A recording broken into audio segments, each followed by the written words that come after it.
Boa noite a todos que nos acompanham em mais um podcast Estação Verdade, aqui na Estação NP. Hoje eu tenho uma convidada muito especial, ela é uma mulher forte que carrega um simbolismo de uma luta, do brilho, da vitória, das conquistas, das lutas pelas questões étnico-raciais. Eu falo com a professora Fabiana Barcelos da Silva Cardoso, minha convidada especial de hoje, e a gente vai falar sobre esses temas, né, tão impactantes e que as pessoas ainda têm muito, é muito desconhecido essas verdades para muitas pessoas. Então a gente vai tentar trazer clareza para você nesse episódio sobre questões raciais. Boa noite, professora. Seja bem-vinda, Fabiana. Boa noite, Sandra. É sempre um prazer imenso estar com você. Me sinto tão acolhida, me sinto feliz, então a honra é minha. Ai, que bom. Eu te admiro muito, né? Embora a gente nem pouco converse no dia a dia, cada uma, né, em suas funções, mas vejo, acompanho as tuas redes, vejo o quanto de conteúdo útil tu publica, né? E agora, nesse mês de novembro, tua agenda teve mais lotada, porque tu também é presidente do Conselho Municipal de Promoção da Igualdade Étnico-Racial, é isso? Isso, nosso famoso Compier de Santiago agora, né? Foi, e como é que, me conta um pouquinho desse mês, como é que foi? Eu sei que tu participou de algumas falas, alguns momentos assim de reflexão. Isso, Sandra, é bem importante, né, colocar que nós tivemos a fundação, a criação desse conselho em 2022. Então, foi no finalzinho de novembro, ele oficialmente, mas as conversas para que ele pudesse existir iniciaram em maio ainda daquele ano. Então, nós temos algumas agendas, que são falas em escolas, além de trabalhos, né, que a gente realizou, com entrega de cartilhas. Então, este mês de novembro, a gente sabe que ao pouco, nós já entendemos que a consciência negra ela precisa ser trabalhada todo ano. Ela não é algo somente do mês. Mas no mês da consciência negra se intensificam essas reflexões. E por essa necessidade de intensificar, nós acabamos com uma agenda bem grande, e o conselho sempre ajuda, meus outros colegas conselheiros também, mas há uma necessidade de, muitas vezes, o lugar de fala. Então, uma mulher negra falando sobre isso em alguns espaços se torna necessário. Então, a agenda de novembro ela fica bem apertadinha. Também coincide com os outros trabalhos, né, do curso de Direito, com as bancas. Então, mas é um mês que, ao mesmo tempo que às vezes eu chego em casa bem cansada, eu chego muito feliz. Muito motivada também. Muito, né? Falando aquilo que tu acredita, tuas raízes, o que tu defende, não é? Exato. E isso é muito positivo. O dia 20, que foi feriado nacional, né, instituído feriado nacional no Brasil, é um dia de conscientização, já diz, né? O Dia da Consciência Negra. Ele ainda é mal interpretado, esse dia, esse feriado, porque eu mesmo até comentei contigo, eu vi nas redes sociais, eu me chateei enquanto, né, cidadã, que algumas pessoas dizem, e não vai ter feriado da consciência branca. Ele é mal interpretado. Como é que tu vivencia esse dia 20 de novembro? É muito mal interpretado, sim, e, na verdade, é muito mais ignorado. Ignorado no sentido de ignorância mesmo, de não conhecimento, porque foi uma luta gaúcha. Era para que nós, gaúchos, tivéssemos a consciência de que foi um feriado de um movimento do Grupo Palmares aqui do Rio Grande do Sul, né? Através do Oliveira Silveira, que fez este movimento que, na época, muito hostilizado, muito marginalizado, convenceu todo o Brasil de que era necessário um outro olhar. Então, por que o dia 20, o Dia da Consciência Negra? Nós sempre passamos com aquela ideia, e eu acredito, digo nós, porque quando eu tive a educação, a aprendizagem na escola, quando se falava em negritude, se falava em escravização de pessoas, e isso, que era o samba, a capoeira, no máximo que era falado. E não da forma com propriedade cultural. E a data que marcava isso era 13 de maio, a data da abolição. Então, a nossa redentora, a maravilhosa, era a princesa Isabel.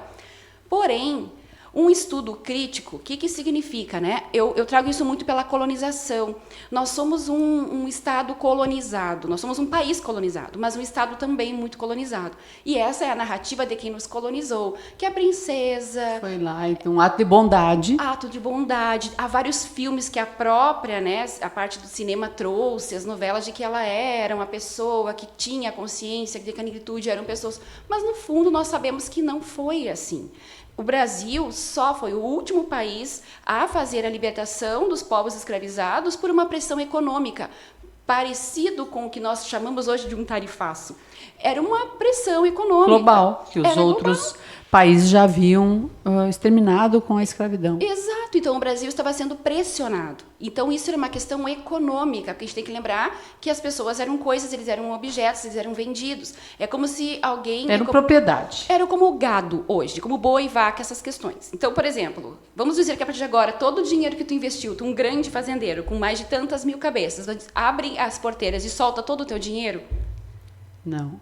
É essa questão que eles muitas vezes não pensavam. Então, foi por uma obrigação e uma luta que foi também interna dos povos negros, que também acabam queimando essa parte da história, e também dos povos brancos, porque se houve a abolição, foi um movimento de negros e brancos que morreram lutando por isso. Sim. Então, é importante dizer que foi a ideia de uma consciência negra é dizer, olha, nós precisamos trazer uma ideia de que o Brasil ele foi formado por negros também, e que eles são hoje 54% da população, e eles não estão ocupando certos espaços. Então, a gente precisa trazer uma reflexão, pois foram quase 400 anos de escravização, e não tem 200 anos que nós começamos a falar ou sermos libertos, vamos dizer, praticamente. Então, há um contrassenso. Então, há também anos de um ensino não crítico, que reforçou a ideia eurocêntrica e da bondade da princesa Isabel. De uma branca princesa. Isso, né? E o 20 de novembro? Tá, e o 20, então, de novembro é a data de Zumbi, o nosso herói, que acaba morto, né? Então, isso também é uma reflexão da consciência negra, porque eu sempre trago isso. Zumbi morreu, né? De uma forma, e ele e a sua esposa acabaram sucumbindo contra a luta antirracista. Mas ele é o nosso líder por quê? Porque nós sabemos que haverão muitos anos para que nós tenhamos a igualdade formal e material, como se determina a Constituição. Então, o Zumbi, quando ele morre lutando, e ele é o nosso símbolo, e essa é a data da morte dele, por isso o Dia da Consciência, é que nós temos a certeza de que nós vamos lutar em vários espaços, mas muitos de nós ainda irão sucumbir perante a questão do racismo. Mas nós não deixaremos de lutar, embora nós saibamos que o nosso fim talvez não seja uma condecoração, não seja melhor, mas a ideia de uma semente para o futuro. Sim. Essa é a ideia do nosso herói de Zumbi. O racismo, muitas vezes, ele aparece de forma velada, até no nosso dia a dia. Tu tem alguns exemplos que passam despercebidos até para aquelas pessoas que não são racistas, que acabam sendo uma exclusão social? Sim, sim. O racismo, eu sempre falo isso, né? Eu tenho parentes que moram em outros estados. Primeiramente, no Brasil, enxerga assim, muito o Brasil, mas há um racismo também muito específico da nossa região do Rio Grande do Sul. E o racismo velado é esse, de que a pessoa chega para ti e diz: ai, Fábio, eu adoro a tua cor, eu adoraria ter a tua cor, porque agora eu estou sempre vermelha no verão. Será que você queria realmente ter a minha cor e passar pelos tipos de preconceitos, por situações, por validação, trabalhar às vezes dobrado, estudar às vezes dobrado, ter que fazer o sobre-humano para ser considerado às vezes igual? Então, isso é uma questão de uma total falta de consciência. Sim. Né? Eu vi um vídeo, a gente vê tudo na internet, coisas boas e coisas ruins, mas eu vi um vídeo de uma mulher negra fazendo as falas dos brancos, né? E ela mexia no cabelinho crespo e dizia, né, e levantava assim: que cabelo lindo! E em outra parte ela dizia: mas eu vou alisar. Então ela trazia todo esse contrassenso, né, de todas as coisinhas que a gente fala, querendo não ser preconceituosa e acabando sendo preconceituosa, né? Eu usava tranças canicalon, quem lembra de mim um Sim, tempo atrás, as tranças bem compridas que eu amava, tive que parar de usar por causa da alopécia, né, que começa a puxar a fricção. Sim. E eu nunca vou esquecer que eu chegava nos lugares, logo que eu comecei a usar, e depois as pessoas mantinham. Elas chegavam com aquela pergunta para mim assim: tu lava? Aí eu dizia: sim, lavo no início. Depois já estava irritada, Sandra, porque tudo tem um limite, né? E aí eu começava assim, ou não, dizia: não lavo. Quando a minha cabeça apodrece, eu troco por outra. Começava com isso, sabe? Tinha que ironizar daí. Tinha. Era o único jeito da pessoa se dar conta. Isso. E aí a pessoa acha que tu é grosseira, né? Sim. Eu tive, por exemplo, um colega de trabalho que eu chegava todo dia e ele dizia para mim: ai, nossa globeleza.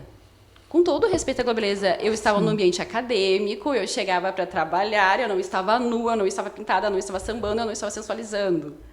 Né? Então, assim, aquela questão que as pessoas Isso acham que te prova que não é uma normalidade, que as pessoas não tratam com normalidade. Não. É um preconceito velado de Eu sou uma pessoa legal. Isso. Eu aprovo uma pessoa de cor, tipo isso? Exato. Eu não sou racista, eu tenho até um amigo negro. Essa é a frase que eu mais ouço. Eu tenho até um amigo negro, então não sou racista. Sim. Então, olha, eu sou tão legal que até os negros eu coloco na minha mesa, na minha casa. Isso não tem nada mais racista. Ou, pra mim, chegam direto com aquelas piadinhas assim. Eu não gosto de negro, mas adoro uma negra. A pessoa ainda tem coragem de chegar e falar isso. Ainda fala assim? Ainda. Ou, você não é negra, tu é tão bonita. Por que tu fala isso? Ou tipo, tu é negra, mas negra branquinha. Isso, tua alma é branca. Eu sou cristã. Então, assim, que eu já ouvi de pregações que eu tinha assim, que levantar e respirar no banheiro. Porque tua alma é branca. Eu falei, alguma coisa em mim tem que ser branco para ser bom. Então, a ideia, assim, essas situações são as falas, mas tem um tipo de racismo que eu menciono sempre, que é aquele velado. Que é aquele racismo do não emprego, de tu chegar numa instituição e tu perceber que não tem nenhuma pessoa negra trabalhando. Para mim, esse é o pior, porque para mim o emprego é o principal.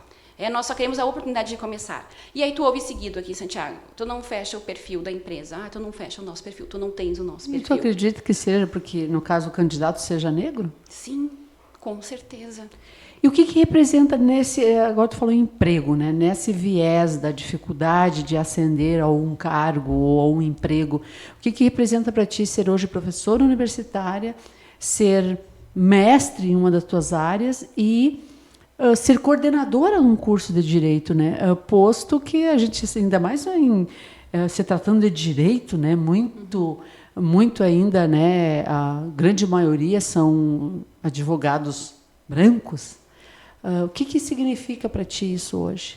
É uma alegria no sentido pessoal, de realização pessoal, mas eu também percebo que, ao mesmo tempo, é solitário. É muito solitário. Eu sou a única nesse espaço. Então, as minhas falas, as minhas percepções de vida, a minha forma de enxergar o mundo, a minha forma de me comportar, de ver as coisas, ela é diferente. E não adianta. Eu não vou ser... Eu sou uma pessoa que, desde criança, obviamente, desde a criança negra, ela já sofre racismo. Tu te descobre negro na escola. É quando tu chega lá que começam as piadas, os comentários, o tratamento diferenciado. Então, tu não tem como ser aquela pessoa, meiguinha. Tu sabes bem que tu é uma lutadora do feminismo. Nós já somos mulheres por si só. Sim. Então, nós tivemos que aprender para nós nos posicionarmos. Estar sempre na defensiva. E outra, a mudar nossa voz, nossa postura, nossa forma de enxergar. Nós aprendemos e somos necessariamente pessoas que precisam se posicionar. E quando tu é uma mulher negra, isso vem de sempre de você. Você é uma mulher, você é uma pessoa preta e eu não sou rica. Então, eu preciso e precisei, ao longo da minha vida, me posicionar. Então, ao mesmo tempo em que eu digo que isso é muito gratificante, ao mesmo tempo também ele é muito solitário. Porque as pessoas esperam, às vezes, de você uma certa... Por exemplo, um certo colo, uma certa proteção, uma certa compreensão de, eu errei, mas olha só, tu é minha colega. Não vai ter, porque eu já tive que passar por outras situações que, para mim, aquilo ali já não é tolerado. Tu passou por situações, por exemplo, que as pessoas te davam espaço, mas acreditavam que tu não ia ascender daquele ponto. Isso. E estava tudo bem se tu ficasse ali. Exatamente isso, exatamente essa descrição. Então, eu sou muito boa para assessorar. Fábio, tu é maravilhosa para assinar isso para mim, para me ajudar, para minha assistente, mas não para ocupar o mesmo lugar que eu. E eu digo, ser a coordenadora do curso de Direito. O curso de Direito tem 27 anos, nós já tivemos vários coordenadores ao longo desses 27 anos de história do curso. Mas a única vez que teve concorrência para o cargo de coordenador foi quando eu, uma mulher negra, concorri. Tu consegues entender isso? Não admissão de que tu chegasse lá, tu acha? Exato. Porque para certas pessoas que se consideram melhores, eu chegar, e que elas se consideram melhores, por exemplo, de que pessoas negras, eu chegar no mesmo espaço que ela é uma afronta. Sim. E tu pensa no teu dia a dia que tu tem que fazer mais e fazer melhor pela cor da tua pele? Sempre eu preciso fazer. Qualquer pessoa negra, para ocupar qualquer cargo, pode ter certeza que você vai ter que trabalhar mais do que muita gente, porque nossos erros são menos tolerados. Existem falhas que algumas pessoas elas cometem que todo mundo ok, mas se você cometer, isso não é aceito, né? Então, certas posturas, certos olhares, e então a gente percebe. Você tem isso, se você for falar com qualquer pessoa negra que tenha ocupado um cargo de gestão, que tenha uma pequena parcela de poder de decisão, pode ter certeza que ela vai te dizer isso. Nós passamos, sim, por essa situação de ser cobrados, de fazer às vezes até o sobre-humano. Tu já se sentiu, vamos lembrar de toda a tua vida até aqui, tu já se sentiu desrespeitada, humilhada, agredida, de certa forma, pela cor da tua pele, Fabiana? Sim, não tem como não ser. É o que eu digo, a gente descobre na escola, vamos começar pela parte da educação. Infância. É a infância onde eu passei, né, toda a minha vida. Sim, né, porque a gente se descobre negro na escola. Então, meus pais, eles sempre tiveram muito essa consciência. Meu pai sempre teve uma consciência de classe, minha mãe também. Eles sempre tiveram uma consciência da negritude. Eles sempre trabalharam comigo isso, mas eles me diziam, quando for para a escola, tu vai perceber. Então, uma criança não chega para ti e diz assim, minha mãe não quer que eu brinque contigo porque tu é negro. A minha mãe não quer que você seja minha amiga. Para ti? Para mim. Tu viveu isso? Sim, em Santiago, gente. 1990... 86. Então, você começa a perceber isso aqui, porque as pessoas diziam, e o que eu percebo que hoje a gente trabalha, e eu trabalho para que isso não aconteça? A falta de conhecimento dos professores da época, dos gestores, eles não sabiam o que fazer. Não sabiam o que fazer, porque meu pai não se calava, ele ia na escola e questionava, minha mãe perguntava, e aí, então, essas coisas aconteciam. Então, por exemplo, a ideia de você, por exemplo, o cabelo. Eu era vítima do racismo, o cabelo é 4C, para quem conheceu, meu cabelo é crespo, aquele 4C, o pichain mesmo, que o pessoal usa. Bem juntinho aquele. Muito. Então, assim, o que eu ouvi de música, de piada, de deboche, das pessoas jogarem caneta, de colocarem coisas no teu cabelo, de rirem de você, das pessoas fazerem questão de falar mal de você, fazer piada. Então, assim, isso era uma constância da mulher negra. Eu falo muito sobre o lugar da mulher negra. Né? Então, as mulheres negras, os nossos corpos, elas são muito vistos super sexualizados, mas não para casamento, não para amor. Então, tu percebia assim, vários interesses nisso. Tá? Então, isso também é uma questão que eu vejo com as minhas primas. Mas é um resquício, né? Porque a mulher negra foi escravizada sexualmente também, né? Era a pior violência que eu considero, porque eu sou mulher e para mim essa é a pior violência, que é ter o teu corpo usado, né? A gente tem anúncios nos jornais da época que registram crianças de 10 anos sendo vendidas já para isso. Então imagina os pedófilos, né, nessa época, eles tinham total liberdade de escolher a mulher negra que quisesse. Então isso comigo também já aconteceu. E com permissão, né? E com permissão. Social. E sem falar das questões do comércio, de você chegar numa loja e a pessoa tirar dos pés da cabeça. Já aconteceu de chegar numa loja X, perguntar por um produto de uma marca, e a pessoa dizer, mas tu conhece essa marca? Ou tu sabia que ela é cara?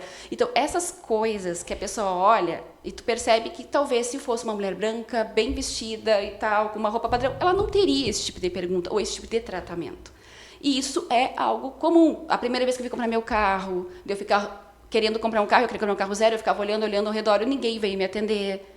Assim, muitas situações, alguém diz, mas sabia, também já aconteceu comigo. Não, mas tu pegou e saiu dessa revenda? Ou tu negociou lá? Não comprei lá. Cheguei em casa e não contei pra ninguém que eu tinha ficado triste por isso, mas perceberam que eu não estava bem, porque eu queria fazer uma surpresa para meus pais. Porque meu pai, ele sempre foi muito de se esforçar, e minha mãe de me darem as coisas que eu precisava. E naquele momento eu precisava de um carro, porque eu estava dando aula no IFAR, em São Vicente. Eu precisava de um carro para me deslocar, um carro que fosse seguro. O carro dos meus pais já estava bem velhinho. E eu tinha o dinheirinho, eu queria comprar e fazer surpresa para eles. E aí isso aconteceu. E eu contei, acho que na época era meu namorado, e aí ele ficou muito indignado, ele tomou as dores. Mas, às vezes, é isso que eu te digo, assim, nesses espaços que eu ocupo hoje, eu noto que tem vários colegas que eles apoiam, por exemplo, muito o feminismo. Nossa, feminismo é dia da violência contra a mulher, eles postam, do racismo 1, 2. Eu não sinto a mesma adesão, a mesma sensibilidade. Já ouvi coisas bem difíceis de mulheres que se dizem feministas, mas é aquela divisão que a gente tem entre o feminismo branco e o feminismo negro. Sim. Enquanto as mulheres brancas estavam já indo para a rua para pedir trabalho, nós negras não tivemos a opção de pedir para trabalhar, nós sempre tivemos que trabalhar. Então, o nosso ponto de partida e da discussão do feminismo branco e negro começa aí, e a gente vai percebendo. Mas assim, eu tive muitas pessoas maravilhosas ao longo da minha vida. Né, e eu gosto de nominá-las, que foi o professor Francisco Gorski, que era o meu diretor na URI quando eu fui técnica, e ele foi uma pessoa assim, que foi incrível comigo, ele me abraçou, ele me acolheu, ele me deu o emprego, porque eu não conseguia em Santiago, eu queria para estudar, e aí eu não tinha mais como pagar a universidade, e ele, através dele eu consegui. Então, é uma pessoa que eu vou agradecer sempre, que eu tenho que honrar. E a minha antiga diretora, a professora Michele Noal Beltrão, que foi alguém assim também incrível, que me recebeu sempre muito bem, e que sempre que precisou, que ela foi minha prof, foi minha coordenadora de curso na época. Sim. E tive colegas maravilhosos do meu colegiado, que eu chamo assim, meu NDE, que são os colegas antigos, que infelizmente não está mais aí conosco, Prof. Guto, né, além da Prof. Michele, a Prof. Ione, Prof. João Érico, né, que são pessoas que a professora Angélica, então, que eram os professores que tinham sido os meus e que me receberam muito bem. Então, ao mesmo tempo que você enfrenta, muitas vezes, algumas batalhas com alguns colegas, você tinha outras pessoas que te abraçaram. Sim. E que naquele momento foram importantes, como nesse momento, para a coordenação do curso. Foi algo interessante? Foi algo. Porque alguns dizem, mas não foi por racismo, Fábio. Porque ninguém vai dizer, Sandra, que é. Porque se disser crime, vai preso. Sim. Tu entende o que é o velado? Eu acho que ela não está pronta. Eu acho que ela é muito nova. Eu acho que ela é muito reativa. Nós, mulheres negras, nós somos muito consideradas reativas. Nós batemos muito de frente. E não tem como não ser. Porque em batalhas que algumas pessoas estão começando, nós não tivemos outra forma de que aprender a levantar o rosto, de aprender a levantar os olhos, de poder dizer não, né, de poder se posicionar. A gente precisa desenvolver essas habilidades que algumas outras mulheres, talvez não negras, vão conseguir desenvolver aos 30, 40. E nós não nos resta outra coisa do que ser antes isso. É que mulheres com pensamento próprio assustam sempre, né? Muito. Então a humanidade ainda teme muito a mulher que se coloca numa posição de que ela sabe o que ela quer, né? E as lutas, as batalhas que ela quer lutar, né? Muito. E elas são muitas vezes freadas, justamente por serem, né? O mundo tem medo das mulheres, sejam elas bruxas ou livres, né? Quanto mais livres ainda também, né? As bruxas e as livres. E ainda posso dizer assim que além de amedrontar, eu sempre ouço isso às vezes. Eu vou, por exemplo, ia num lugar dar uma entrevista, mas tu quer roubar meu lugar? Sério? Das pessoas falarem isso numa tranquilidade, assim. Mas como se fosse algo coloquial. Exato. Do dia a dia.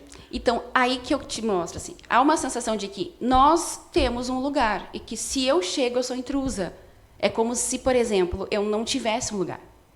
Tu vai para uma coordenação, tu tem que concorrer. Tu vai para aquele lugar, tu tem que concorrer. Não é o lugar dela. Então, aonde que as pessoas esperam que seja o meu lugar? O que elas esperam de mim? Entende? É a reprodução do estereótipo da mulher servil, que eu te falei. Eu seria ótima servindo, ajudando, mas não liderando. Ou, muitas vezes, a minha tomada de postura com as pessoas, você agiu, nós vamos ter que tomar essa situação, porque eu sou líder. Então não concordo, não aceito, porque vem de mim. E eu deveria ser legal, porque afinal eu te apoiei em algum momento. Então você deve continuar sendo submissa. E eu só entendi, uma vez que nós tivemos no STF, né, o primeiro desembargador negro, e ele falou, pelo ministro negro, né, e o Joaquim Barbosa, quando ele olhou para um dos ministros e olhou, se vocês esperavam um negro submisso, vocês erraram. E naquela época eu pensei, nossa, mas pra que isso, né? Quando eu tive que tomar certas posturas, ou que às vezes algumas coisas caem no teu colo, na gestão, e assim, e você tem que assumir, eu percebi isso. Nossa, vocês esperavam uma negra submissa, né? E quando não tem, as pessoas se apavoram, elas se preocupam. E a gente também tem algumas questões de que se eu tiver que falar para você, eu vou falar para você, entende? E aí isso também assusta. Fabiana, eu assisti um vídeo de uma mãe negra falando e aquilo me chocou bastante, porque eu sou mãe, né? Então já outra porque eu sou mulher, me conecto com ela e me conecto com o filho em questão, me conecto em vários momentos, né? Não me conecto com a cor da pele naquele momento, mas isso eu de menos, porque todo o resto falava muito para mim. Que ela falou assim, quando eu mando meu filho para a rua, eu mando ele arrumado. Ele de cabelo limpo, ela de cabelinho arrumadinho, e ela mostra naquele vídeo, e aquilo foi me tocando. Eu mando eles com a melhor roupa, e eu ensinei meus filhos a não correrem na rua. Porque negro correndo na rua é sinal de perigo. Negro que não está arrumado é perigo. Negro que não está de cabelo preso é perigo. Tudo ela falou, ela foi narrando, não exatamente assim, mas ela falava da dor e as pessoas dizem que não há preconceito. E ela falava da dor, exatamente. É assim? É. Eu vou te dizer, meu marido é um homem branco. Né? E às vezes eu digo, né, depois eu coloco essa situação. E aí nós temos mania, o mercado do fundo, a minha casa é um mercado grande aqui da cidade, que eu moro bem na área central, então. E ele, amor, vamos ali buscar alguma coisa, vamos comigo no mercado. E aí ele nota que eu volto, que eu troco de roupas, que eu não ouso sair com a roupa que eu estou em casa para ir no mercado. E ele, mas para que isso? Porque ele sai assim, do jeito que ele estiver. Sim. Meu marido é muito desligado. E ele, mas para que isso? Por que tu vai trocar de roupa? Por que tu vai mudar isso? Porque é isso. Se você não sair com a sua melhor roupa, você vai ser parado no restaurante. As pessoas não vão deixar você entrar. Olhem os vídeos da internet que mostram. Você vai ser no shopping, vão ficar te olhando. Em alguns lugares não vão deixar você entrar. Já é comum você ir numa loja, por exemplo, grande e ter seguranças. Aqui em Santiago não tem tanto, mas em grandes centros tu tem o segurança. E ele fica seguindo você o tempo todo. Já aconteceu de você, por exemplo, uma questão que às vezes eu sempre me policiava e eu só percebi há pouco tempo. No caixa, eu só abro a minha bolsa, eu boto a minha bolsa em cima do caixa ou perto de onde todo mundo enxergue para eu pegar, para eu não correr o risco de alguém olhar e achar que eu estou furtando. Porque você aprende isso. Não é um medo teu, uma coisa intrínseca assim? É real isso? Isso é porque já aconteceu. Como você vê pessoas igual a você passando por aquela situação, você fica com medo, Sim. porque você não quer ser o próximo. Então, muitas vezes não aconteceu contigo, não aconteceu com alguém da tua família, mas já aconteceu com alguém igual a você. Mas é histórico. Isso é histórico na família. Com o negro. Isso é histórico. Então você já fica com aquele medo também, né, de que isso acontecesse. Tu sabe que nós temos o próprio machismo, ele é muito estrutural, né? Tudo é histórico. Tu falou histórico, então com essa palavra, tu sabe que muito o próprio cristianismo, a própria religião também muito moldou. Tu já ouviu falar da história de Cã? Sim, né? Que até eu trago para a roda porque talvez as pessoas nem se deem conta que aquele racismo, aquela percepção da cor da pele, aquela rejeição pela pessoa de cor, vem de histórias contadas, ensinadas de forma errada para a gente, né? Na mitologia, na igreja se falava que era um castigo, né? Era um sacrifício, um castigo de vir com a cor, né? A cor negra, ter a pele negra. Isso também ajuda bastante o que a gente vive hoje, né? Nesse preconceito ainda, né? Muito. Enraizou muito, né? A história de Cã, né? Eu digo, o Brasil foi, então, catequizado. Então, para nós foi imposta a religião pela visão judaico-cristã. E a gente tem até hoje, né? Essa visão judaico-cristã. Então, pela visão do judaico-cristã, eles justificam, e lembramos que nós viemos de Portugal, os portugueses, né? Eles trazem essa ideia de que Cã, né? Então, que quando esse filho Cã foi lá e ele ridicularizou o pai, e o pai o amaldiçoa, Noé o amaldiçoa, que essa punição... história de Noé. Isso, né? A história da África, que seria essa pobreza, seria então devido ao continente africano, e sim... Mas diz que nas escrituras nunca falou em cor de pele, né? E caiu sobre Canaã, e não sobre Cã. Foi a história que foi mudando, né? Isso é uma forma que eles têm de entender, porque assim, o continente africano, esse é um grande problema. As pessoas não conhecem o continente africano. As pessoas ainda falam da África como se ela fosse um país e não um continente com mais de 50 países. Então, eles não sabem que, por exemplo, quais lugares que o Egito, né? Em que lugar está? Olha o Marrocos, olha alguns lugares, olhem os espaços limítrofes do mapa antigo, do mapa agora, olhem os países africanos. Há países que têm muito desenvolvimento, são extremamente ricos, uma linguagem fantástica. As pessoas desconhecem. Então, eles trabalham como se a África fosse somente o que há muito tempo se foi mostrado pobreza. Miséria. Só a pobrezinha, não é? Só a Etiópia, né? Só. E só uma partezinha da Etiópia. Sim. Não contam que, muitas vezes, os mouros tentaram invadir e que a África ganhou e correu os italianos de lá. Tem muitas histórias. Então, essa é uma. Mas eu considero que a que realmente fez essa história de Cã, que nos traz para a ideia do catolicismo, que depois vieram as igrejas, né, que fizeram, por exemplo, sejam ali luteranas, mas eles mantêm esse olhar. E o espiritismo também, né? Até no espiritismo também há razões que eles justificam a escravização. Aristóteles justificava a escravização. Então, assim, a gente percebe que há nuances em várias religiões. Mas eu considero que a raiz de tudo isso, inclusive da própria religião, foi o que aquela autora Chimamanda Adichie, que é do continente africano, ela traz. Que John Locke, lá por 1500, começaram as primeiras viagens, eles chegaram na África e ele narrou os povos negros como figuras exatamente como mencionaste, mitológicas. E que eles precisavam ser dominados. Bom, a gente tinha, né? Hoje nós sabemos que os circos animais são proibidos. Então, na época, nós tínhamos circos humanos. As pessoas negras eram expostas em gaiolas, eram olhadas, admiradas pelo povo, admiradas no sentido, né? Sim. No sentido de olharem e conhecerem o que não viam, faziam filas para conhecer uma pessoa negra. Então, eu acredito que esse desconhecimento de algumas pessoas, que eu falei, a questão da ignorância que tu falou lá do início, né? E a questão do não conhecer, não saber. E da permanência de uma educação. Então, é muito difícil falar com alguém hoje que tenha 60 anos, 70 anos e que foi educado, e isso pode ser doutor e pós-doutor. Porque ele aprendeu na educação de que era assim, os livros, a base dele foi essa. Então incomoda muito nós trazermos a figura da mulher negra, a história dos negros, pela perspectiva de quem foi oprimido e não sobre o opressor. Então isso incomoda. Para mim as pessoas dizem, mas tu quer mudar agora. Sim. A Princesa Isabel não é mais a Redentora. O que faz para mudar? Nós já mudamos muitas coisas, né? A própria ascensão, o exército acabou trazendo, né, muitos homens negros para o exército. Tu vê muito homem, né, negros em patentes altas no exército, porque foi uma forma também de trazer um equilíbrio, uma justiça ou o quê? Não, meu pai é militar, né? Eu sou filho de militar, meu pai era clarim. Clarim é aquele que toca antes do general chegar e depois do general chegar, né? Depois que ele sai ali naquele horário. Então meu pai sempre tinha que estar antes. Meu pai disse que o trombeteiro.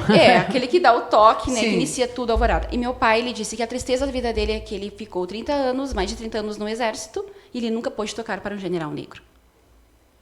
Essas patentes altas, entre aspas, nunca foram, porque para chegar à AMAN, para chegar à Academia de Agulhas Negras, que são os cargos que realmente vão gerenciar, praticamente não tinham negros. Nós temos agora generais negros sendo nomeados. Então, havia aquela questão da corporeidade negra. Meu pai mesmo, que ele me conta sempre, filha, eu fiquei no exército porque eu era de uma família tão pobre, tão miserável, meu pai aos 6 anos recebeu uma caixa de engraxate, era a forma que meu avô dizia que tu tinha que sobreviver, se ele chegasse em casa e não tivesse o valor que meu avô tinha estipulado, ele não dormia em casa. Então, assim, era de uma extrema pobreza. Então, o exército acabou sendo o primeiro espaço que muitos homens negros arrumaram, ficaram, para poder ter uma estabilidade financeira.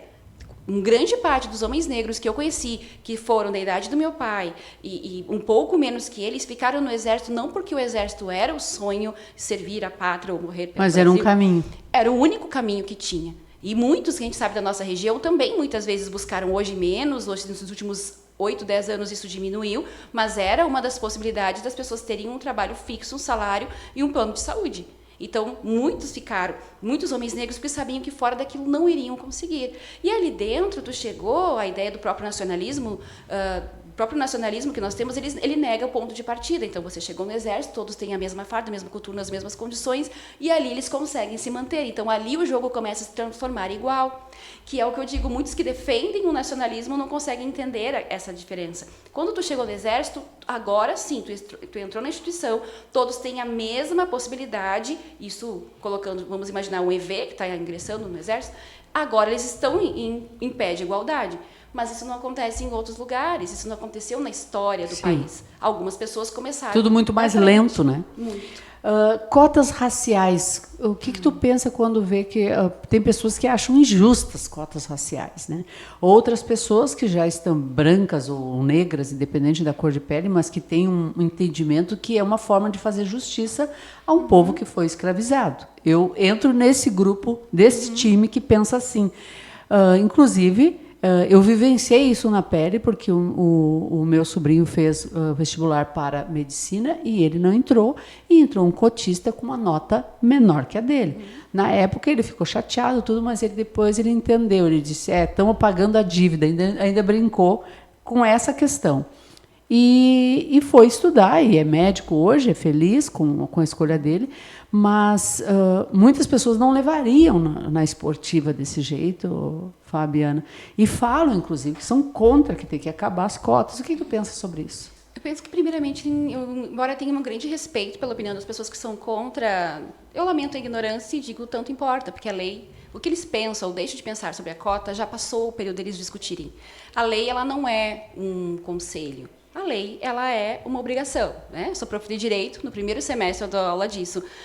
A lei, ela existe para ser cumprida. Então, se você concorda ou não, ok. Por exemplo, todo mundo concorda em pagar imposto? Você paga imposto porque você gosta? Não, eu pago imposto porque eu sou obrigada. Eu pago IPVA porque eu sou obrigada. Eu não tenho amor em pagar IPT e IPVA. Né? Admiro quem tem. Eu não tenho. Não. Então, é uma questão de se você concorda que tem que pagar IPVA. Se nós fôssemos fazer uma pergunta, você concorda com os tributos? Todo mundo vai dizer que não. Sim. Mas a gente tem que pagar. Né? E a única forma que a gente teve de resolver esse tipo de demanda foi uma imposição legal. Agora, o que falta para mim nesse ponto as pessoas conhecerem? De por que existem as cotas? A pessoa, mas eu não tenho nada que ver, eu ouço isso muitos alunos, mas Sim. Isso já passou, eu não tenho que pagar essa conta. Daí eu digo assim, queridos, vamos lembrar, Quando acabou a escravização das pessoas, que todos foram libertos, entre aspas, o que eles tinham? Um projeto de branqueamento do Brasil. E aí, então, o Brasil criou políticas públicas. Então, políticas públicas são cotas, são vagas, reservas para um grupo de pessoas. Para qual grupo de pessoas? Não foram para os negros, foram para os brancos, eles queriam branquear o Brasil. Então, os primeiros cotistas do Brasil foram quem? Os povos brancos, porque o Brasil pagou a passagem de ida, o Brasil pagou a passagem de volta. Quando eles desceram do navio, eles eram pessoas, eles não eram coisas, eles não foram vendidos, eles receberam terras, receberam sementes, receberam materiais e ainda tiveram, né, algumas destinações. Não estou dizendo que foi tudo destinações para tal estado, para tal lugar. Aqui na nossa região mesmo, a gente tem histórias contadas em livros que receberam 25 hectares e um punhado de ferramentas para começar, vieram de outros países. E o que é isso, meu bem? Cota! Aí alguém me olha e eu nunca tinha olhado para isso como cota. E as pessoas não querem, porque o nome não era. Então, como criou-se cota? Eu sou contra. Daí alguém diz, mas eu sou branco e eu não tenho dinheiro. Nos filmes, nas histórias, os livros contam que as pessoas diziam, estão pagando para te morar naquele país, né? Exato. E aí vinham para o Brasil. Era para branquear a nossa nação? Sim. Em 1872 foi feito... Não era falta de mão de obra produtiva? Mão de obra produtiva tinha os negros, mas foram todos libertos. Mas é que eles fizeram o primeiro recenseamento, e está no site do IBGE, eles fizeram o primeiro recenseamento e já perceberam que o Brasil seria, somando caboclos, porque na época eles colocavam como os indígenas, que era o termo que eles usavam, negros e libertos, já eram maioria. Então, eles perceberam que o Brasil seria um país de negros. Então, o que eles precisavam? Não dar nenhuma política para os negros, soltaram eles, deixaram eles à margem, por isso a marginalização. Mendigando? Mendigando, porque a ideia era de extermínio, e aí a questão da discussão entre racismo estrutural, que alguns entendem e outros entendem que não é um racismo estrutural, e sim uma política de extermínio. E aí, então, eles dizem, primeiro ponto, vamos botar eles para a morte, porque eles não vão sobreviver, largar para morrer, e vamos trazer pessoas brancas, e para elas nós vamos dar terras estrutura. E toda a estrutura. Então, eu digo que a questão das cotas, quem se revolta com cotas é o branco pobre, que a gente chama de ressentimento. É aquela pessoa que ela é pobre, e nós temos um grande problema, que são negros e brancos pobres iguais. Então, não tem nada pior para um pobre branco olhar para um pobre preto e perceber que aquele pobre preto teve uma vantagem, entre aspas, e que ele não teve. Ele diz, mas eu olho para trás, eu não tive, meus antepassados vieram. Sim. E eu não tenho nada. Eu tenho vontade de dizer, converse com seus ancestrais, né? Discuta com eles o que aconteceu. Sim. Com as terras. Sabe? Então, tu entende por que a gente não vai chegar a essa questão de cotas? É o desconhecimento. Para mim, eu volto tudo. É muito inteligente o sentido das pessoas que estão no poder, elas querem se manter. Então, acabam com a escravização, eu narro a história, eu monto os livros, eu determino como é que vai ser a educação, uma educação colonizadora, uma educação que conta só a perspectiva de quem dominou, e eu não deixo quem foi dominado falar. Então, agora os dominados estão falando, e aí as pessoas que não tiveram essa educação mais crítica, elas se sentem ofendidas, vamos dizer assim, até injustiçadas. É ignorância as pessoas que ainda falam, mas olha a maioria que mora em favela, olha a maioria que está preso, são pessoas negras. São ignorantes ou são mal intencionados mesmo? Porque se tu olhar um pouquinho para a história, tu entende, né? Quem foi jogado para a rua, né? E daí se sucedeu uma geração inteira e pós-geração também de pessoas sem auxílio nenhum. E também, por outro lado, que somos maioria, né, de cor no Brasil. Isso tem jeito de fazer as pessoas entenderem? Eu acredito que naquilo da predisposição. Eu sou professora e eu já aprendi que eu posso fazer o que for numa aula, posso dançar tango, como eu brinco com eles, posso dançar tango no teto, mas se a pessoa não tiver vontade de aprender ou predisposição para aprender, ela não vai. Então, o que eu sinto, Sandra? Algumas pessoas elas não estão preocupadas em olhar, e entender e repensar. Nem todas. Algumas pessoas elas não querem. E elas não irão. Tu pode apresentar, e eu também sou professora do direito, eu digo, tu pode apresentar todas as provas, todos os documentos, todos os argumentos. Elas não querem. E ok. Por isso que existe o judiciário, porque as pessoas vão passar eternamente brigando e tu precisa de alguém que pacifique. Então, tem pessoas que elas nunca vão aceitar, elas nunca vão entender, elas vão continuar insistindo, elas vão dizer que não são racistas, elas vão dizer que isso é mimimi, elas vão dizer que isso é bobagem. Mas a gente precisa das normativas. Então, o que eu digo? Eu aprendi hoje a cuidar as minhas guerras e podar as minhas discussões para a minha própria saúde mental. Para não te abalar mais ainda. Não.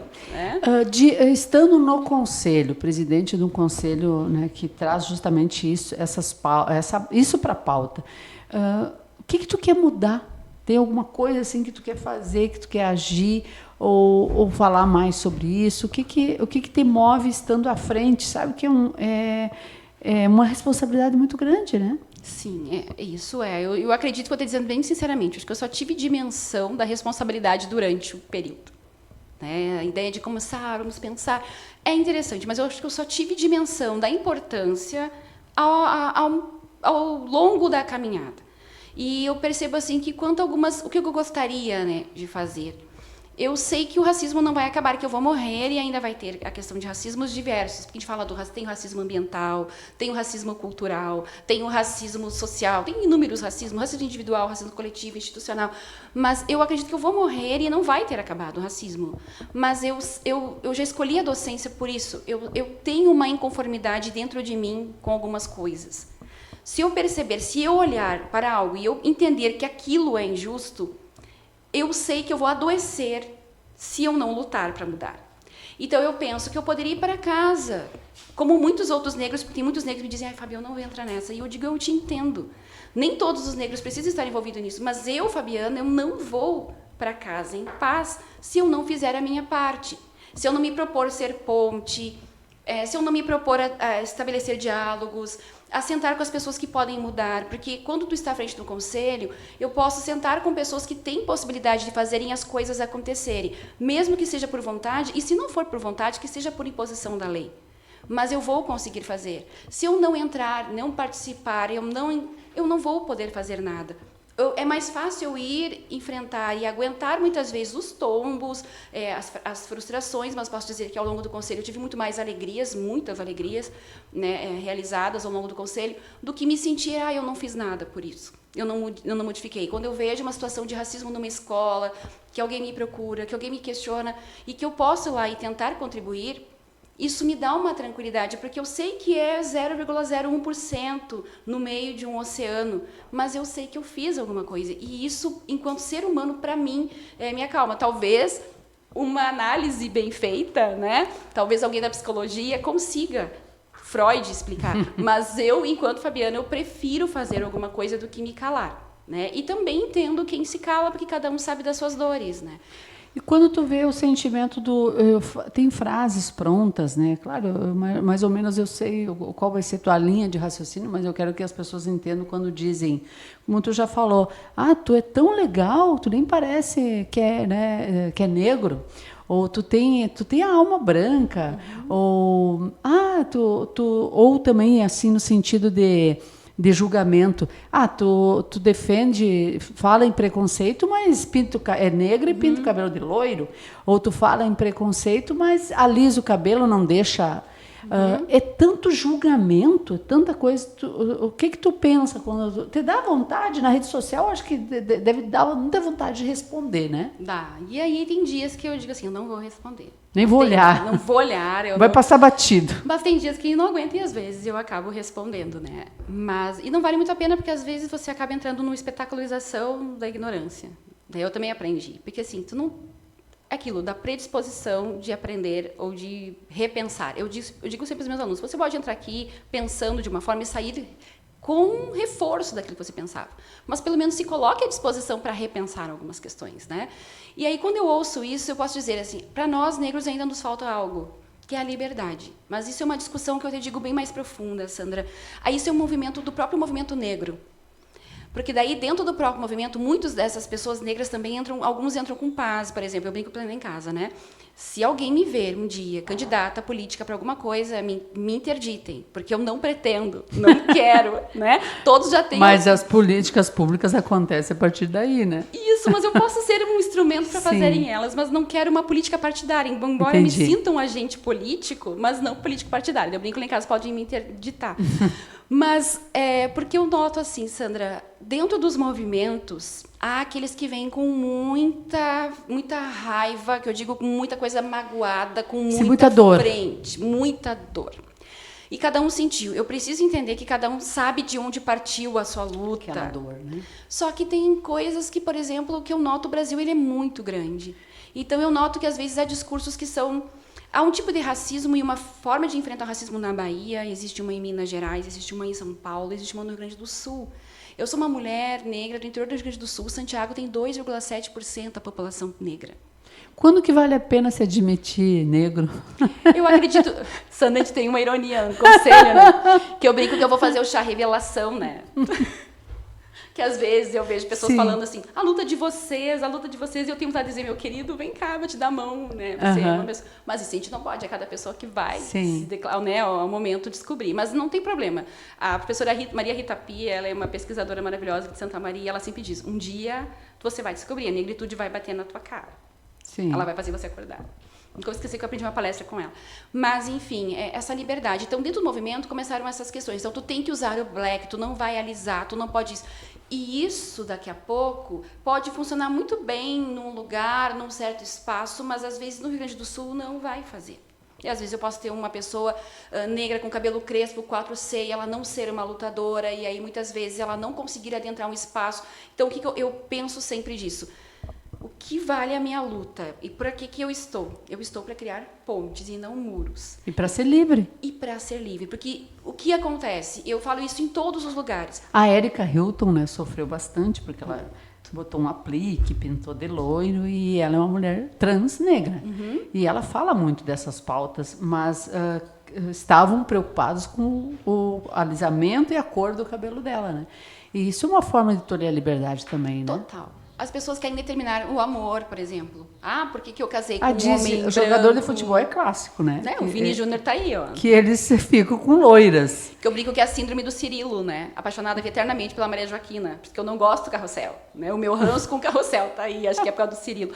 Tudo bem, né? A gente tem que entender que as pessoas negras, elas são pessoas. E a sociedade é racista. Nós somos ensinados o que é belo. Então, nós tivemos por muitos anos uma novela onde a mocinha era branca, de olhos claros, cabelo loiro. Então, nós fomos... A beleza, ela é ensinada. O que é bonito me é despertado. Quando eu vejo numa publicidade, eu vejo na TV, eu vejo no lugar, aquilo se torna bonito. Aquelas pessoas, elas acabam sendo admiradas. E eu não ensinei a negritude a ser bonita. Então, muitos homens negros também cresceram amando e admirando mulheres brancas e apaixonados por ela. Assim, em contrassenso, na Folha de São Paulo saiu essa semana, que mulheres negras são as que menos casam. As mulheres negras são as que têm menos relacionamento fixo, de que elas não... Eu não estou dizendo que o casamento seja a forma, mas estou dizendo que, para quem deseja, é a menor possibilidade, grande parte é mais delas. Difícil. É muito mais. Elas são as mães solo, elas são as que, a grande parte, engravidam na adolescência, que não tem o reconhecimento, muitas vezes, dos filhos.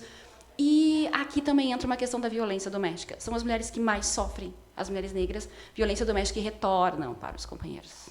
E alguém pode pensar, por quê? E eu vou te dizer, porque na minha família eu já vivenciei isso, e para mim não teve nada mais doloroso assim do que internamente de ouvir certos discursos de eu fiquei com ele porque foi quem me quis. Foi quem me quis. Muito doloroso, né?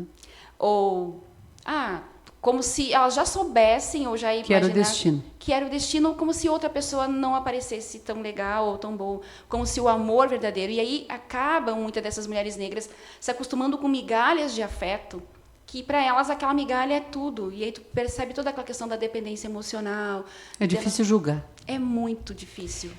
E quando falam para ti, eu já deve ter ouvido falar, perdão, não sei se para ti, mas dizem o negro é mais racista que o branco. Sim. A gente ouve isso inúmeras vezes, né? Inúmeras vezes. Primeiro que o racismo ele é social. Então, existirão pessoas negras que são racistas, sim, e existirão pessoas que são muito racistas, mas dizer que ele é mais, não tem como, porque o racismo é uma estrutura de poder. Racismo não é só cor. Muita gente, ela é poder de decisão. Então, no momento que eu entro num lugar, num poder judiciário, e todos os juízes são brancos, em que todos os assessores, por exemplo, minha prima é advogada, e ela sempre fala nas audiências que ela chegava, e que inúmeras vezes ela percebia, assim, que as pessoas ficavam pedindo a OAB dela, de formas diferentes, para conferir mesmo se ela era advogada. Sabe? Ou nos cartórios, aquele olhar... É sutil o preconceito, mas porque acontece muito. É uma estrutura de poder, é você que decide. E eu estava lendo uma matéria que eu achei muito interessante, que dizem que as pessoas negras, aonde que elas fazem os negócios, qual é a tua rede de relacionamentos? Então, um empresário negro, muitas vezes, ele está começando, ele não tem aquela ascensão de que outras pessoas que já têm dinheiro a certos espaços. Então, ele não consegue fazer aquela rede de relacionamentos. Os melhores negócios não acontecem nas reuniões, acontece no teu clube de tênis, no teu jogo de pádel, acontece numa festa, então tu não frequenta aquela festa, tu não conhece aquelas pessoas, então às vezes tu nem consegue ter um network pro negro é mais difícil. É muito mais difícil. Que conselho para a gente finalizar, Fabiana, tu daria para jovens negros e negras que ainda sentem que não têm direito ou que não vão conseguir chegar num espaço, ou até o espaço que tu chegou com a tua luta, conquistas, e acabam, de repente, ficando, aceitando, né? Até no exemplo que tu trouxe de uma mulher negra, aceitando aquele amor de qualquer jeito, não acreditando que pode acontecer, que conselho tu daria? Eu quero dizer assim, não é fácil. Não é fácil e nada foi fácil. Só que nós vivemos num mundo muito mais tranquilo do que os nossos antepassados vieram. E eu preciso ter uma responsabilidade de saber que um corpo negro numa sociedade em que às vezes tu é único, tu pode trazer algumas responsabilidades a mais no teu esforço, mas vale a pena pela representatividade. Então, quando eu vejo que chega um aluno negro e ele bate o olho em mim, ele, poxa, minha coordenadora é negra. Eu tive uma aluna que veio de Porto Alegre, transferida para cá, ela me disse, Fábio, eu vim para cá com muito medo, interior do Rio Grande do Sul. Quando eu cheguei na tradicional, ela pensei, vai ser um homem branco e de meia idade que vai ser o meu coordenador, como é que vai ser? E ela disse que quando eu cheguei e eu te vi, tu era a minha coordenadora, ela disse, tu não tem noção o que isso aconteceu. O peso. Então, eu já ouvi de pessoas que assim, não precisa ser negro para estar no espaço de decisão, tem que ser alguém que... Não. Existem pessoas, nós temos as nossas próprias referências. Então, para essas meninas negras, para esses meninos negros que estão com dificuldade, é dizer, conversem com pessoas que já passaram pelos desafios que vocês já estão querendo passar. É importante isso, eu acredito que a identificação, essa representatividade, vale a pena, sim. Todas as pessoas sofrem, claro, mas as pessoas negras, nós temos as nossas dores um pouco diferentes. Alguns espaços, como eu mencionei, são muito solitários, às vezes solitários até na questão mais fútil, assim, de eu não ter uma base. Me empresta a tua base. Entendi. Não é do mesmo tom. Não é do mesmo tom. Ou, às vezes, uma piada que as pessoas riem, mas tu percebe esse fundo é racista. Mas ninguém, muitas vezes, percebe. Ou questões, assim, muito pequenas do dia a dia. Mas vale a pena, porque quando você olhar para outra pessoa que vai dizer, nossa, se ela conseguiu, eu também consigo, eu me inspirei. E quando tu percebe esses detalhes, tu tem um jeito de agir que neutraliza na hora, porque eu imagino que se tu levasse tudo isso para o coração, ia ser dias muito pesados na tua vida, né? Hoje eu já vou dizer assim, acho que a maturidade ela vai exigindo da gente novas posturas, né? Assim como eu aprendi a me posicionar em alguns pontos, como por exemplo, eu cheguei no lugar e a colega, olha, tu tá me devendo, tu tá na minha lista negra. E eu falei, que bom, tô na lista certa. Né? Mas é sem sentir, tu entende que é sem sentir? Sim. E aí eu digo, gente, foi na minha lista certa. E ela falou, desculpa, eu falei, não, tá tranquilo, só tá próxima, tu entendeu?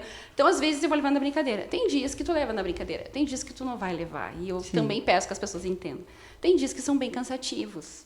Né? Às vezes, tu tá sempre cansado de ensinar. O que as pessoas podem dar um Google, como mesmo tu diz. Eu assisti, eu vi um vídeo, eu li. As pessoas podem fazer. Então, eu quero dizer para essas pessoas que estão me ouvindo, é possível, os caminhos estão aí, nós temos as leis, nós temos hoje, se acontecer alguma coisa, denuncia, se posiciona, se foi algo que realmente veio e que tem provas, vai à frente, mas não desiste, porque tem muitas pessoas maravilhosas que assim também que compram a nossa luta, que nos abraçam, que abrem as portas. E como eu disse, eu tive pessoas que abriram as portas para mim e acreditaram em mim e que não são negras, e assim como as minhas tias, que são as mulheres que eu me inspirei.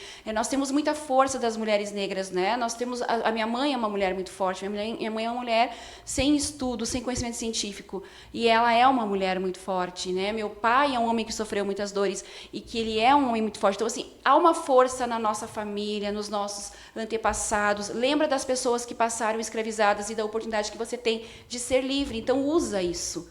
Usa essa tua liberdade para te motivar. Alguém fecha uma porta, uma outra janela se abre, mas não se comprometa. É algo que eu penso, assim, eu já vivia, já comia, já bebia antes desse tal lugar. Se aqui fecha a porta, eu vou para outro lugar e outras portas se abrem. Né? É isso que eu penso. Ninguém consegue calar o teu trabalho. Podem, muitas vezes, não te aceitar aqui, mas aí você sai, você pode ir para outro lugar e você cria outra história. Mas algo que a gente não pode deixar de abrir mão da verdade, da justiça, do caráter, porque para nós o peso é muitas vezes, muito mais pesado. Eu sei que, talvez tu nem saiba me dizer, mas no dia a dia, assim, se é uma pessoa que não quer ser, né, ter falas, mesmo que inconsciente, preconceituosas ou racistas, de qualquer gênero, ela parece que para não errar tem que pisar miúdo, sabe? Tem que não falar, está tão intrínseco algumas falas na gente, né? Em relação à mulher, né? Em relação à própria mulher, né? Medos que a gente tem e como é que a gente leva uma vida sem magoar o outro pela cor da pele ou por ser mulher, né? Por sexismo, por isso, por aquilo. É difícil a gente, sendo ensinado tanto tempo, né, Fabiana, a agir. Essas falas, como ela disse, tu tá na minha lista negra, eu tenho certeza que essa pessoa falou na maior das, né? Tipo, a coisa tá preta hoje. Exato. Né? Nós somos ensinados, mas na hora a gente não pensa numa pessoa de cor negra, então não seria um preconceito, mas acaba sendo. Como é que a gente faz? Começa a ordenar todas as nossas falas. Eu acredito que é exatamente isso. Ser uma pessoa melhor todos os dias, assim, e essa é a minha luta, segunda luta. Nos ensinaram que para ser eu preciso ter, eu preciso parecer, né? Então, por muito tempo nós deixamos de cuidar do ser humano, de nos entendermos como seres em constante construção e que a minha necessidade enquanto ser humano de evoluir em todos os dias, e nós ficamos muito focados na imagem, no carro que eu tenho, na roupa que eu uso, na marca, e a gente começou a cuidar muito do ter. E aí agora meu convite é esse, quem você quer ser? Né? Não adianta eu estar com uma marca caríssima e cometer essas gafes. Então, está na hora de eu parar do ter. Não estou dizendo que é para parar o comércio de nenhuma forma. Sim. Não é isso, né? Nós precisamos da economia. Mas tu entende? É a ideia. Porque não é só o ter, né? Não é ter é só. E ser. Exato. Então, é essa questão. Vai ser difícil, eu vou ter que pisar em ovos. Às vezes eu vou ter, eu cometo atos. Esses dias eu cometi um ato falho, que eu digo, né? Eu falei algo e eu pensei, nossa, como eu fui preconceituosa. Porque eu disse assim, nossa, eu nem tenho... alguém me trouxe muitas demandas, eu disse, nós não temos braços para tudo isso. Eu falei, nossa, o quão isso é capacitista. Sim. Né? A gente não percebe. Mas tem pessoas que não têm braços e fazem coisas incríveis que eu nunca faria. O quanto nós somos capacitistas, às vezes, nessas falas. Meu Deus, eu acho que eu vou ter que reescrever um dicionário na minha vida. Mas a gente consegue, mas só de tu ter percebido, né? A gente, poxa, falei isso, eu não devia, olha só.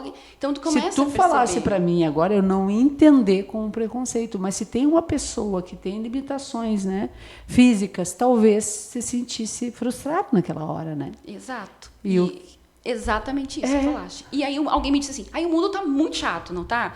E eu quero dizer, eu tô feliz, porque antigamente era chato só para mim, que era mulher negra. Tô bem feliz, que agora tá chato para todo mundo. Agora pode ser chato, melhor assim. Tá todo mundo infeliz, melhor. Tá todo mundo, tá? Então todos vamos ter que nos readequar. Sim. Porque eu cansei de um mundo em que apenas algumas pessoas precisavam ficar na situação de incômodo. Agora aí são pessoas rancorosas, né? Vamos tratar o rancor. Vamos. Mas, Fabiana, foi um prazer conversar contigo. Eu, no Estação Verdade, eu queria justamente pessoas, eu tenho tido a felicidade de trazer pessoas que falam abertamente, assim, falam a verdade. E eu quero ser uma pessoa melhor todo dia. Eu, Sandra, quero ser essa pessoa. E eu sei que somos uns seres em construção, né? Então, eu vou... A partir da nossa conversa, como outras que eu tive com convidados anteriores, eu também vou me moldar, né? Eu também vou me mudar. E é aí que a gente se melhora, é aí que a gente cresce. E é essa sociedade mais empática, mais melhorada que a gente quer. E tivemos, né? Estamos tendo momentos de muita luta, né? Do humano para respeitar o outro, né? Para não invadir a linha dos outros, o espaço do outro, o respeito. Temos que falar sobre isso, né? Sobre respeito, sobre empatia, sobre olhar para o outro, porque somos todas pessoas falhas, mas com muitas virtudes, né? E às vezes uma coisinha que a pessoa fala que a gente não concorda, a gente bota fora todas as virtudes daquela pessoa. E conhecer um pouquinho mais as estradas, né? Eu sempre digo, tem uma frase que diz muito bem, né? Que eu só posso me colocar no outro se eu calçar o sapato dele, né? No lugar do outro, se eu calcei o sapato dele, ou coisa assim. Então, é nesse sentido, a Estação Verdade fica aqui, ciente que a gente cumpriu um pouco do nosso objetivo hoje. Muito obrigada, viu? Eu que agradeço, né? Por essa entrevista que ela permite que a gente possa abrir a nossa alma e dizer que todas as pessoas que dão voz às pessoas negras, né, nas suas lutas, elas estão já fazendo a diferença. E a forma que tu conduzes, as perguntas que tu fazes, tu também queres exatamente, não só a verdade, mas tu queres o essencial, a essência de cada ser humano.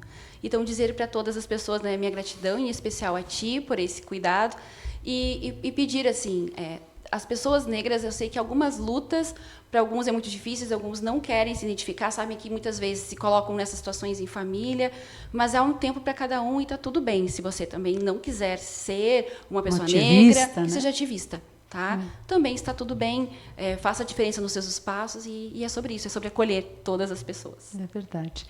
Ficamos por aqui, agradecemos muito a sua audiência e teremos outros e outros episódios com tanta verdade como esse, se Deus quiser. Ficamos por aqui.